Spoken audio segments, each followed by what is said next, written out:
Welcome to CE on ReachMD. This activity is provided by Evolve Medical Education and is part of our Minute CE curriculum. Prior to beginning the activity, please be sure to review the faculty and commercial support disclosure statements, as well as the learning objectives. This is CE on ReachMD, and I'm Dr. Cecelia Koetting, and I'm joined with Douglas Devries today. And guess what? We're going to discuss best practices for following up our patients with Demodex blepharitis after and before therapy, kind of figuring out how are we going to work this within our clinic? What does this really look like? So let's start with a case. Doug, imagine we have a 38-year-old patient who has signs and symptoms of Demodex blepharitis. We definitely see collarettes here. We see a little bit of MGD, probably 2+, right? We have a little bit of turbid expression. It's a little bit difficult to get out. And we start them on Lotilaner therapy. When would you ask them to return for follow-up? And what do you look for when they're coming in for that follow-up? First and foremost, you have to bring the patient back. And I think you have to integrate that in because, and after all, I mean, you're looking to see improvements. You're looking to see if they feel improvements, but you also want to make sure you have compliance with that patient. So you need to bring that patient back. Typically, Cecelia, I'll bring that patient back.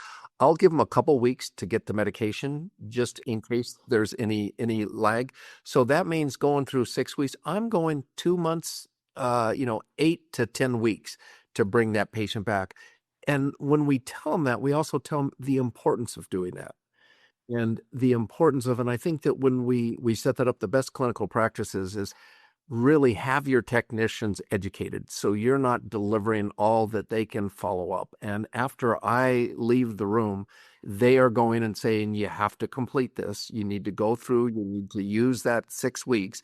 And then, with that, when I bring that patient back, yeah, I'm looking for, do they have symptomatic improvement?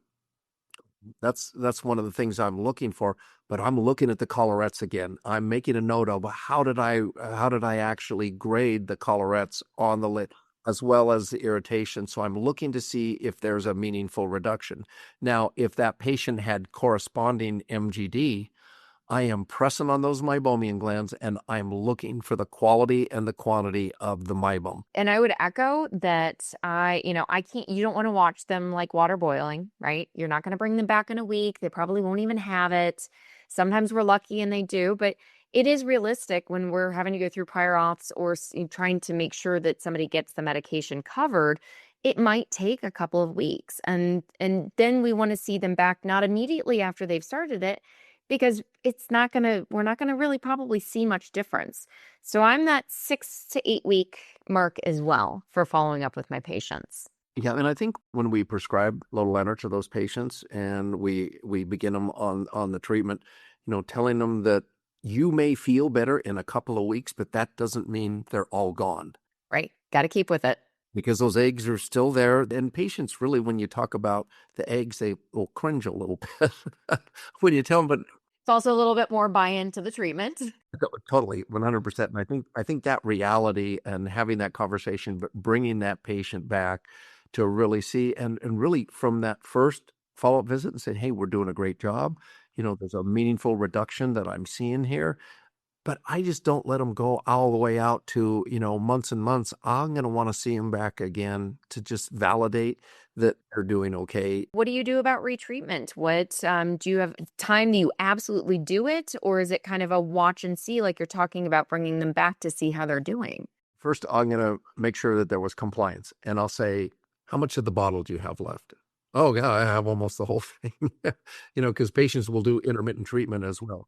So I want to make sure that they've actually been doing it. And then, again, what my hallmark as far as I want to see how many collarettes are there and we get a meaningful reduction. And then what do the meibomian glands look like? If they had corresponding MGD, which nearly 60% of those patients will have, I want to see what does that meibom look like? Am I starting to get more meibom? Am I starting to get a clearer meibom because we've reduced that obstruction that we have?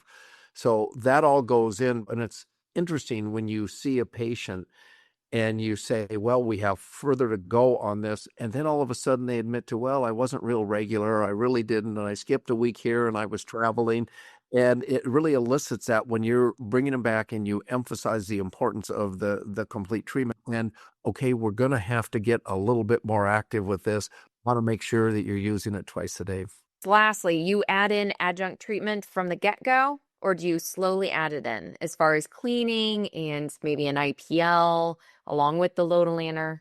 Well, I'll do it right from the beginning. I mean, especially the lead hygiene. I want them cleaning the lids because that's going to be a real good, knock off the signs. Because just because you're using Lotilaner doesn't mean that the collarettes are going to disappear. They will with time, but I want to see that are they reforming and are we getting results? So. Perfect. Well, I think that covers it. Doug, our time is up, and thank you everyone to listening. Every time I talk to you, I gain more and more knowledge. Thank you, Cecelia.